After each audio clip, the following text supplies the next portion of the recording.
नमस्कार, मैं ऋचा सिंह और आप देख रहे हैं सी न्यूज भारत। वक्त हो चुका है न्यूज बुलेटिन का। इस बुलेटिन में हम बात करेंगे भदोही की, जहां श्रीमद् भागवत कथा का हुआ भव्य समापन, और दिखाएंगे कि इटावा में कैसे किसानों के लिए वरदान साबित हो रही है 1962 एम्बुलेंस सेवा। साथ ही चर्चा करेंगे कैमूर की, जहां नारी शक्ति वंदन अधिनियम से खुश महिला कार्यकर्ताओं ने बांटी मिठाइयां। और भी तमाम खबरों पर आइए करते हैं विस्तार से चर्चा। खबर भदोही से है, जहां औराई क्षेत्र के त्रिलोकपुर में आयोजित श्रीमद् भागवत कथा का शुक्रवार को हवन और पूजन के साथ समापन हुआ। इस मौके पर पूरे क्षेत्र में भक्तिमय माहौल बना रहा। कथावाचक पंडित धर्मेंद्र मिश्रा ने कहा कि जब जीव के कई जन्मों का पुण्य उदय होता है, तब जाकर श्रीमद् भागवत कथा का श्रवण करता है और पुण्य का भागी बनता है। धर्मेंद्र मिश्र ने कहा कि जीव का परम लक्ष्य है कि भगवान की प्राप्ति हो, जिसके लिए एक सद्गुरु की जरूरत होती है। श्रीमद् भागवत कथा के श्रवण से तमाम पापों से मुक्ति मिलती है। श्रीमद् भागवत कथा की समाप्ति के बाद भव्य पूजा पाठ और हवन का भी आयोजन किया गया, जहां पर कथा के आयोजक डॉक्टर जीपी गुप्ता समेत भारी संख्या में लोग मौजूद रहे। भदोही से सी न्यूज संवाददाता नीरज कुमार गुप्ता की रिपोर्ट। खबर इटावा से है, जहां किसानों के लिए वरदान साबित हो रही है 1962 एम्बुलेंस सेवा। ये सरकार की एक चलती फिरती एम्बुलेंस सेवा है, जो घर घर जाकर बिल्कुल निःशुल्क पशुओं का इलाज कर रही है। चाहे आपके पालतू पशु हो या गैर पालतू, अगर उन्हें किसी भी प्रकार की कोई परेशानी हो या वो बीमार हो, आप झट से 1962 मोबाइल वेटनरी यूनिट पर फोन घुमाइए और निदान के साथ साथ फ्री इलाज भी पाइए, क्योंकि यहाँ expert veterinary doctor Rajendra Singh Kushwaha physician and surgeon निदान और इलाज के लिए सदैव तत्पर रहते हैं और इनका जीता जागता उदाहरण दिखाने का प्रयास किया है सी न्यूज भारत ने। बाबा, आपकी पड़िया को क्या दिक्कत थी? फोड़ा था। फोड़ा था? हाँ। तो आपने क्या किया था? 1962 फोन किया था। फ़ोन किया था? हाँ। तो डॉक्टर साहब कितनी देर में आए थे? आए थे थोड़ी देर बाद। क्या क्या किया इसको? दवाई दी, दवाई इंजेक्शन दी और इंजेक्शन लगाओ। अच्छा। हाँ। तो आपसे कोई पैसा लिया? ना, वो 5 रुपया की रसीद काटी। अच्छा, रसीद काटी। हाँ। अरे, मारती है क्या? नहीं मारती भाई। तो फिर कल आने के लिए कहा है कि नहीं कहा आप? आए तो आए पे।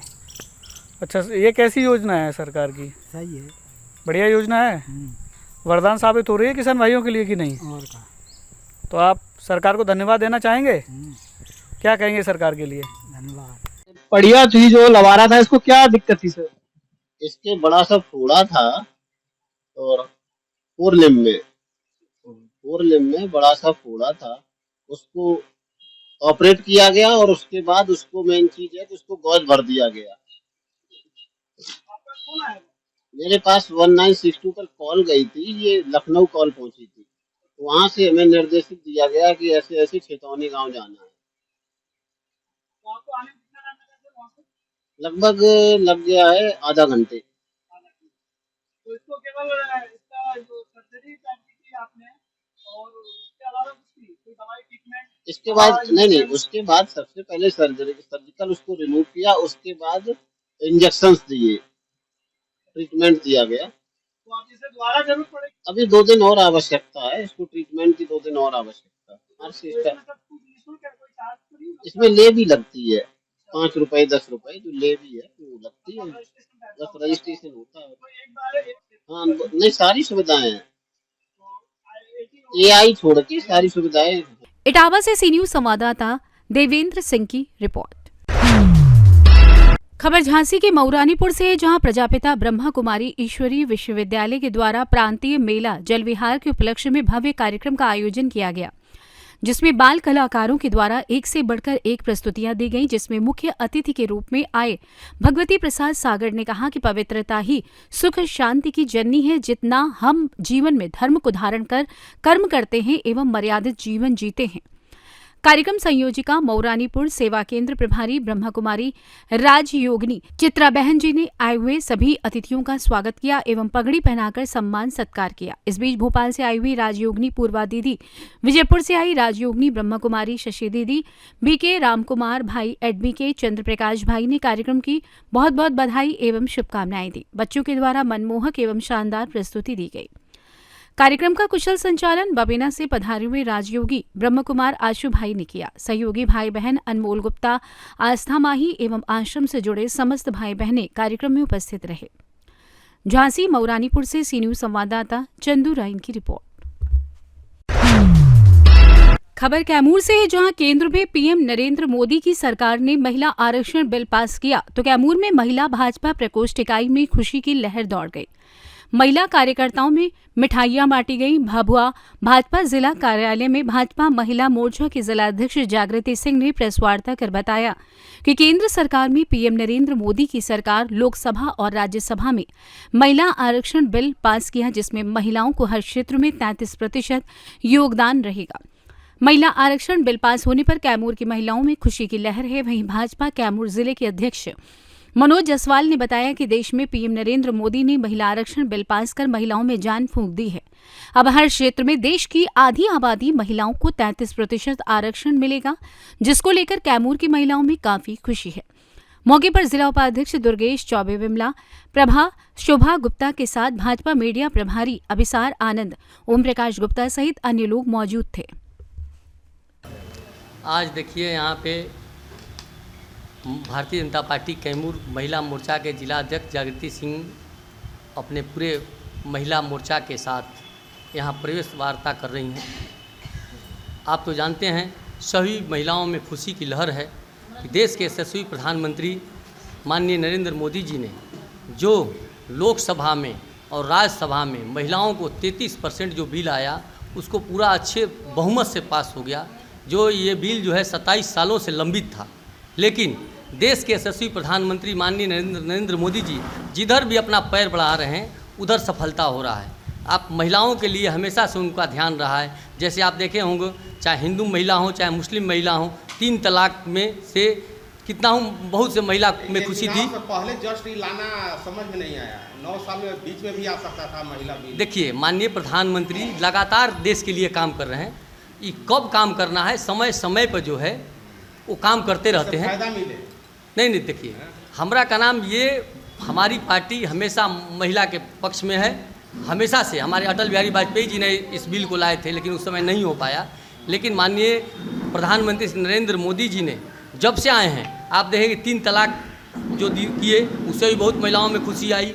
इसके बाद उज्ज्वला योजना के तहत महिलाओं के जो खाना बनाने में दिक्कत हो रहा था, उनके रोशनी आँख की परेशानी हो रही थी, उसके लिए कर किए। आज 33% जो ये नारी शक्ति बंधन अधिनियम जो ला करके ये बहुत बड़ा जो है काम किए हैं। इससे महिलाओं में बहुत ज़्यादा खुशी है। और आने वाले 2024 के चुनाव में महिलाओं, देखिए हमारी आधी महिलाएं हमारी आधी आबादी है, हम लोग के बराबर की है। तो इसलिए प्रधानमंत्री जी ने सोचा है कि उनको महिलाओं को भी हर जगह अधिकार दे। देख रहे हैं कि सेना में हमारी महिला जा रही हैं, जहाज उड़ा रही हैं, माने हर तरफ से महिला जो आगे आ रही हैं। तो इसलिए माननीय प्रधानमंत्री जी ने ये जो बिल लाकर बहुत ही अच्छा काम किया। इससे महिलाओं में बहुत बड़ा खुशी है।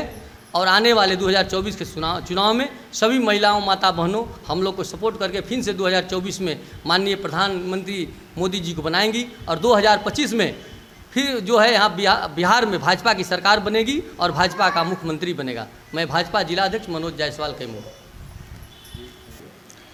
मैं कैमूर भाजपा महिला मोर्चा की जिला अध्यक्ष कुमारी जागृति सिंह, जो हम लोग के देश के यशस्वी प्रधानमंत्री नरेंद्र मोदी जी पारित किए हैं 33% आरक्षण महिलाओं के लिए, लोकसभा और राज्यसभा में पारित हुआ है अभी भी 2-4 रोज़ पहले।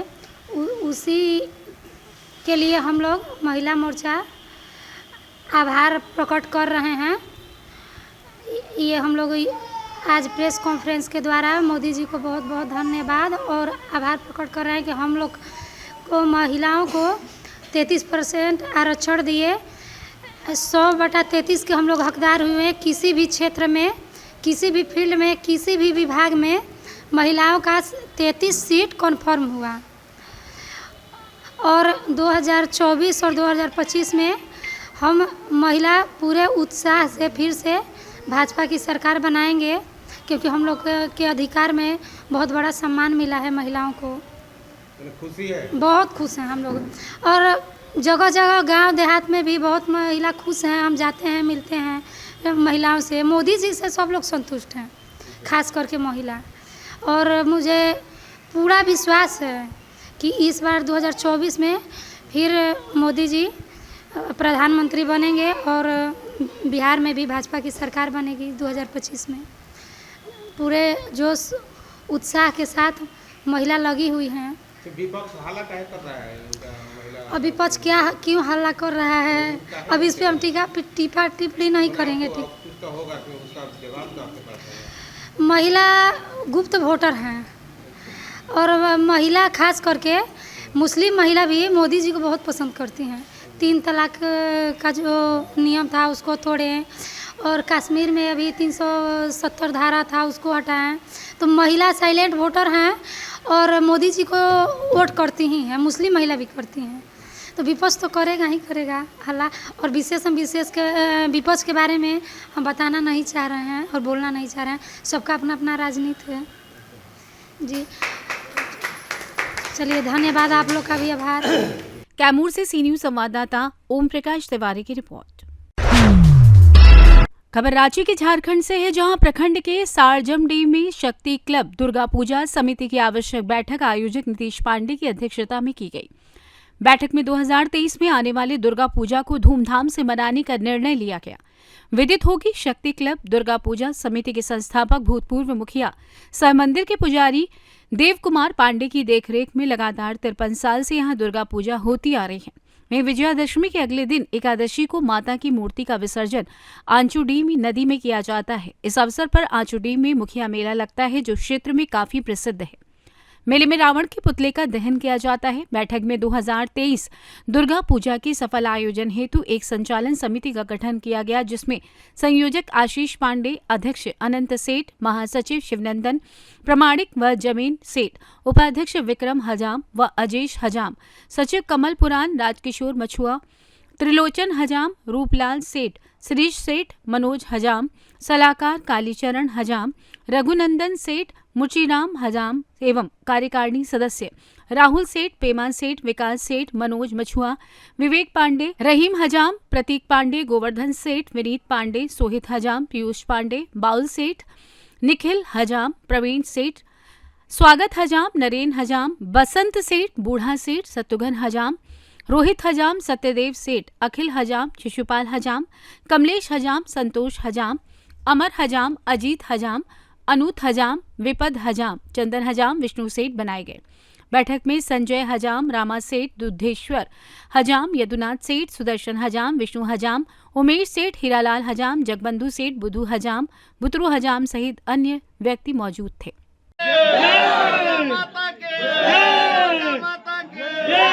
शक्ति क्लब जिंदाबाद, शक्ति क्लब जिंदाबाद, शक्ति क्लब जिंदाबाद, शक्ति क्लब जिंदाबाद। आज तमाड़ प्रखंड के सारजमडी गांव में श्री श्री शक्ति क्लब दुर्गा पूजा समिति की ओर से 2023 दुर्गा पूजा संचालन हेतु एक आवश्यक बैठक आज यहां पर सारजमडी में की गई, जिसका अध्यक्षता हमारे भूतपूर्व मुखिया श्री देव कुमार पांडे जी, जो पुजारी भी हैं, उन्होंने किया। और आज संचालन समिति दुर्गा पूजा के लिए बनाई गई। जैसा कि आप सभी को ये मालूम होना चाहिए कि आज यहाँ पर 53 साल से दुर्गा पूजा यहाँ हो रही है, मूर्ति बन रही है। और साथ ही आचूडी, जो कि यहाँ से 1-1.5 किलोमीटर आगे है आचूडी, वहाँ पर रावण दहन और मुखिया मेला का आयोजन हर वर्ष होता है। इसके लिए एक कमेटी का यहाँ गठन किया गया और इस कमेटी में अध्यक्ष के रूप में श्री अनंत सेठ और महासचिव में जोमेन सेठ और शिवनंदन प्रमाणिक, और साथ में कमेटी में हमारे त्रिलोचन हजाम, हमारे यहाँ सोनू सेठ, साथ में करीब करीब दर्जन भर लोग पदाधिकारी बनाए गए हैं। हम सबों का एक ही लक्ष्य है कि माता का अच्छा से हम लोग पूजा करेंगे और दुर्गा पूजा के उपलक्ष्य में जो विजयादशमी के बाद वाले दिन जो यहाँ पर रावण दहन मुखिया मेला होता है, उसको भी अच्छा से हम लोग करें। आप सबों को आने वाले दुर्गा पूजा में हार्दिक आपको हम धन्यवाद देते हैं, अभिनंदन करते हैं, सभी को बधाई देते हैं। जय माता दी। रांची से सी न्यूज संवाददाता चंदन कुमार गुप्ता की रिपोर्ट। खबर बैतूल से है, जहां डिप्टी कलेक्टर निशा बांगरे का मामला थमने का नाम नहीं ले रहा है। पिछले दिनों निशा बांगरे ने चुनाव लड़ने का ऐलान करते हुए आमरण अनशन करने की चेतावनी दी थी। वहीं अब डिप्टी कलेक्टर ने आमला के बस स्टैंड से अनंत चतुर्दशी पर भगवान श्री गणेश और माता दुर्गा के दर्शन किए। इसके बाद डॉक्टर भीमराव अंबेडकर की प्रतिमा पर माल्यार्पण कर अपनी न्याय पदयात्रा की शुरुआत की। निशा बांगरे अपने हाथ में भारत का संविधान और भागवत गीता लेकर न्याय यात्रा कर रही हैं। अपने इस्तीफे से प्रदेश में चर्चाओं में आई निशा बांगरे ने इस्तीफा स्वीकार करने की मांग को लेकर ये न्याय पदयात्रा शुरू की है। आमला से शुरू हुई यात्रा मुख्यमंत्री के गांव जैत होते भोपाल निवास तक जाएगी। लगभग 335 किलोमीटर लंबी ये न्याय यात्रा अलग अलग पड़ाव पार कर 11 दिनों में भोपाल सीएम हाउस पहुंचेगी। इधर आमला के जनपद चौक पर निशा के समर्थकों ने आज से ही अनिश्चितकालीन भूख हड़ताल भी शुरू कर दी है। भूख हड़ताल के पहले दिन निशा बांगरे के मामा किशोर मेश्राम हड़ताल पर बैठे हैं। जब तक मांगे पूरी नहीं होती तब तक रोजाना क्रमिक भूख हड़ताल जारी रहेगी। देखिए, जैसा आप जानते हैं कि 22 जून को मैंने इस्तीफा दिया था। 22 जून से अभी मंडे को हमने फिर निवेदन करने के लिए 3 दिन का समय दिया कि हमने आवेदन दिया, 3 महीने इंतजार किया। निवेदन हम 3 दिन का कर रहे हैं, नहीं तो हम सड़कों पर उतरेंगे। आज मजबूरी में मुझे जो है सड़क पर उतर के आज आमला से मुख्यमंत्री निवास तक की पैदल यात्रा करके मैं जाऊंगी। कारण उसका यही है, आप सभी जानते हैं कि माननीय हाईकोर्ट ने आदेश दिए हैं कि 10 दिन के अंदर उनको अपनी इंक्वायरी खत्म करनी है और 9 अक्टूबर को इंक्वायरी सबमिट करनी है। लेकिन मुझे मध्य प्रदेश शासन की मंशा पर शक है। जिस तरीके से हाईकोर्ट में गुमराह किया जा रहा है हमारे विद्वान शासकीय अधिवक्ता द्वारा कि पहले एमपीपीएससी के सहमति लेना जरूरी है, तो मेरा एक सवाल है, मैं पूछना चाहती हूँ कि भाजपा के उम्मीदवार जो कि डॉक्टर जबलपुर कॉलेज के मेडिकल कॉलेज में डॉक्टर हैं, उनको ऐसे एसेंशियल सर्विसेज से एक दिन में इस्तीफा मंजूर करके एक सुबह इस्तीफा देते हैं, शाम को भाजपा ज्वाइन करते हैं और उसी दिन उन्हें टिकट मिलती है। तो जब एक डॉक्टर को जो एक अति आवश्यक सर्विसेज में है, उनको आप एक दिन में, उसमें एमपीपीएससी की सहमति की उन्हें जरूरत नहीं पड़ी, लेकिन मैं 3.5 महीने से यहाँ इंतजार कर रही हूँ और मुझे कहा जा रहा है कि एमपीपीएससी की सर्विसेज, एमपीपीएससी की सहमति के लिए जो है उसको हम जल्दी नहीं कर सकते। तो क्योंकि ये चाहते हैं कि इस्तीफा पेंडिंग रहे, पेंडेंसी करना चाहते हैं, इसीलिए इन्होंने समय मांगा है। मुझे इनकी मंशा पर शक है, इसीलिए आज मजबूरी में मुझे मेरे माननीय मामा जी शिवराज सिंह चौहान जी के घर मुख्यमंत्री निवास तक आमला से पैदल चल के जाना पड़ रहा है, क्योंकि आज तक उन्होंने मेरा आवेदन देखा नहीं है।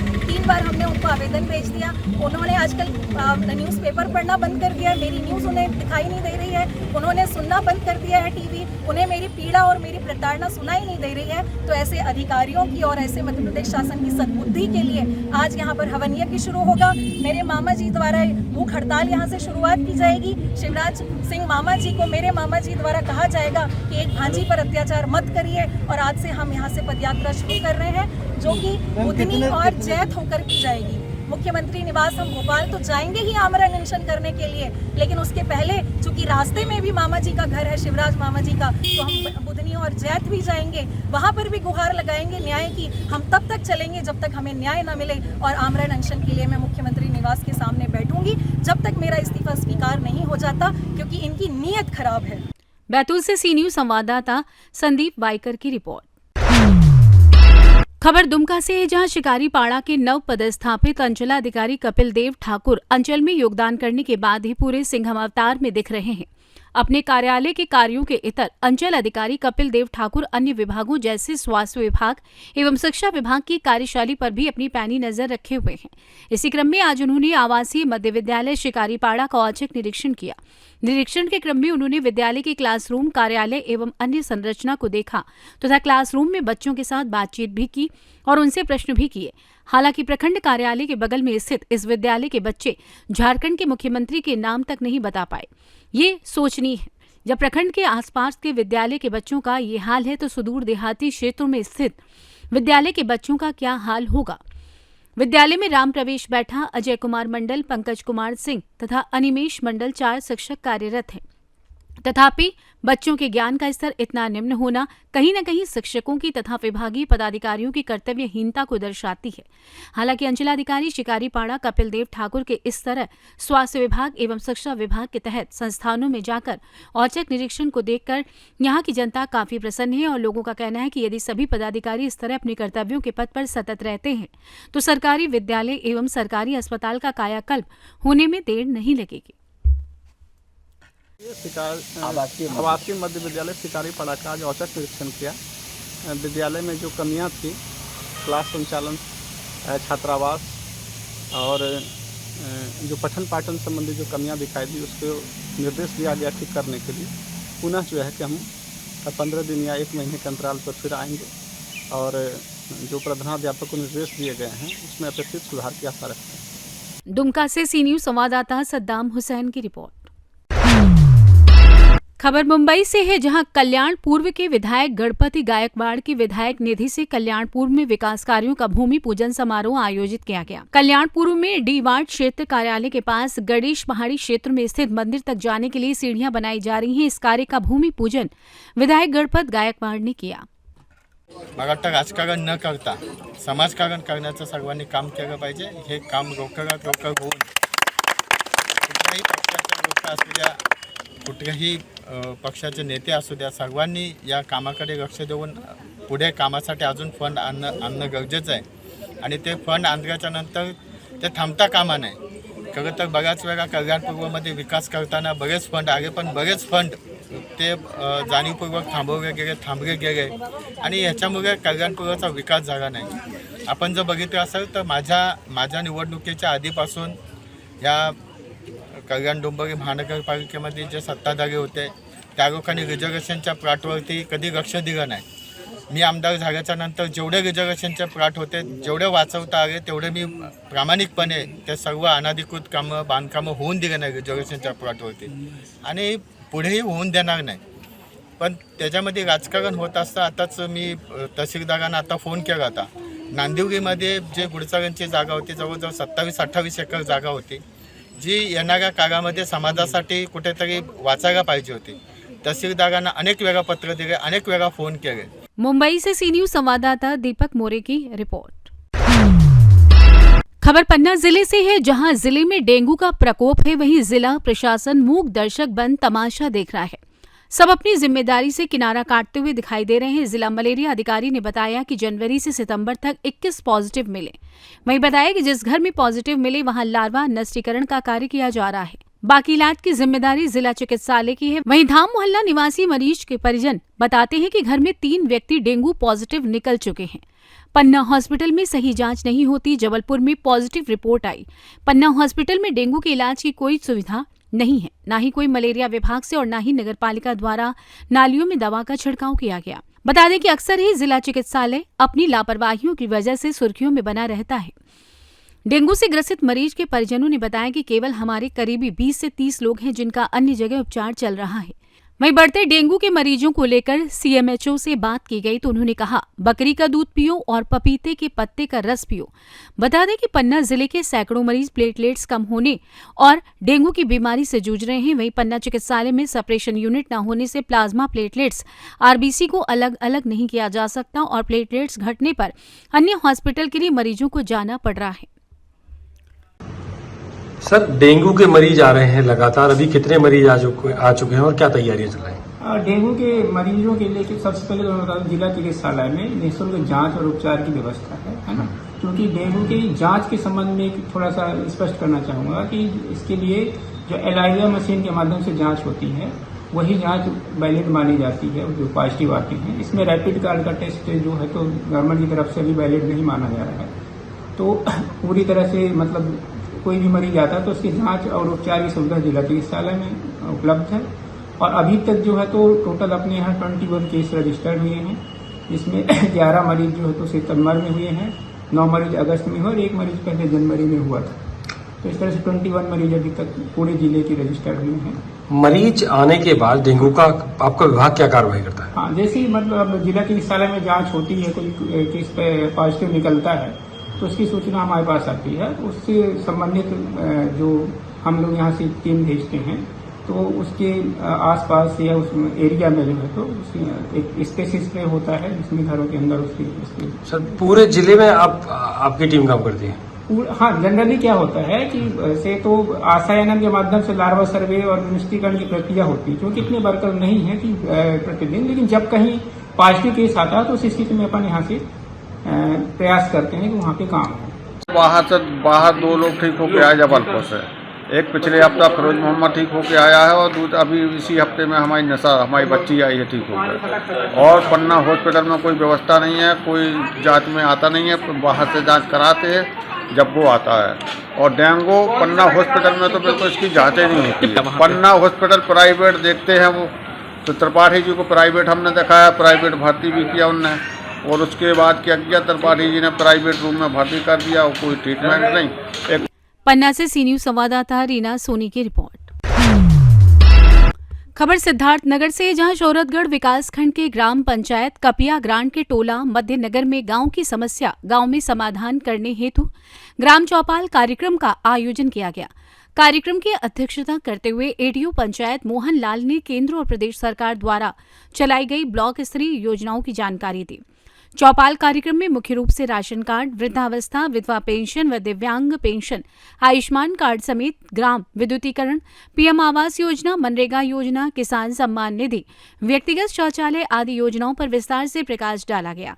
साथ ही शासन द्वारा चलाई जा रही गरीब कल्याण व अन्य लाभकारी योजनाओं के बारे में जानकारी देते हुए ग्राम पंचायत अधिकारी राम सिंह ने कहा कि खुले में शौच की बजाय शौचालय का प्रयोग करें। खुले में शौच करने से गांव में गंदगी फैलती है, जिससे विभिन्न प्रकार की बीमारियां जन्म लेती हैं। गांव को साफ सुथरा रखें। साथ ही एनआरएलएम द्वारा संचालित समूह के माध्यम से मिल रही सुविधाओं के बारे में विस्तार से जानकारी देते हुए बीसी सखी समूह का चयन आदि पर चर्चा की। साथ ही मध्यनगर टोले में भी धन की उपलब्धता के आधार पर सामुदायिक शौचालय निर्माण करने की बात कही। कार्यक्रम को क्षेत्रीय खाद्य अधिकारी सतीश चंद, एडीओ समाज कल्याण प्रमोद माझी, सहायक विकास अधिकारी राजीव सिंह, आरबीआई सीएफएल संतोष शुक्ला, ग्राम प्रधान राजेंद्र पाल, लेखपाल दिनेश चंद्र मौर्य ने संबोधित किया। इस दौरान मानव सेवा संस्थान के बैनर तले समाजसेवी अनवारुल हक ने बाल विवाह के विरुद्ध जन जागरूकता अभियान से जुड़ी कई जानकारियां दी। इस दौरान एएनएम क्षमा, आंगनबाड़ी कार्यकर्त्री अंबाला सिंह, पंचायत सहायक शत्रुघ्न वर्मा, सहायक आंगनबाड़ी माधुरी, अर्चना गुप्ता, आशा मीना सिंह, रेखा सिंह, सफाई कर्मी रमाकांत सिंह, विजयराम आदि मौजूद रहे। चौपाल कार्यक्रम में कई विभाग के अधिकारी यहाँ मौजूद हैं। उन्होंने अपनी योजनाओं की जानकारी दी। इन्हीं योजनाओं के बाद भी क्या ग्राम पंचायत में ऐसी कोई समस्या है जिसका समाधान नहीं हो पा रहा है या काफ़ी पुरानी समस्या आपको लग रही है? जी, हमारे यहाँ ग्राम पंचायत कपिया ग्रांट में ग्राम प्रधान हूँ। चौपाल में एक महिला का पेंशन का शिकायत मिला है, जो उसे बहुत जल्दी निराकरण किया जाएगा। और हमारे ग्राम पंचायत में ट्रांसफार्मर की अति आवश्यकता है सर, कि 10 kV का ट्रांसफार्मर लग जाए तो बहुत बेहतर होता। हमारा वन विभाग के सटा ये ग्राम पंचायत टोला है मध्यनगर, उस टोले पे आए दिन बंदर बिजलियाँ के जो केबल हैं वो तोड़ देते हैं। वो तोड़ने से वो कनेक्शन धारक जो है वो प्रतिदिन मजदूरी दे करके बनवाता है। आए दिन यही समस्या है, और 10 kV का एक ट्रांसफार्मर लग जाएगा तो बहुत बेहतर होगा सर। यानी कि कहीं ना कहीं यहाँ हाई वोल्टेज कनेक्शन है और उसी से 10 kV का लग जाएगा, अलग से कनेक्शन यहाँ आप सेटअप करा देंगे? जी, आए दिन बंदरों का शिकार होते हैं जो 11,000 की वोल्टेज है जी। और हमारे यहाँ सब बेहतर है। समस्या चौपाल में सुना गया, जो भी नहीं हुआ निराकरण उसको किया जाएगा। कपिया ग्राम पंचायत में ग्राम चौपाल कार्यक्रम का आयोजन किया गया। कार्यक्रम का क्या उद्देश्य है और कार्यक्रम में किन किन योजनाओं की जानकारी प्रमुख रूप से दी गई? शासन की मंशा के अनुरूप ग्राम पंचायतों में चौपाल का आयोजन किया जाना है। उसी क्रम में कपिया ग्रांट में आज चौपाल का आयोजन किया गया। सरकार की मंशा है कि केंद्र सरकार और राज्य सरकार की योजनाओं को जन जन तक पहुंचाना। समस्त विभाग के लोग आए हुए थे, सभी ने अपनी योजनाओं को विस्तार पूर्वक बताया और लोगों को उससे संबंधित जानकारी दी गई। सिद्धार्थनगर से सी न्यूज संवाददाता सुशील कुमार की रिपोर्ट। फिलहाल न्यूज बुलेटिन में बस इतना ही। देश दुनिया की तमाम खबरों की जानकारी के लिए आप देखते रहे सी न्यूज भारत। हर खबर आपके साथ, आपके हाथ।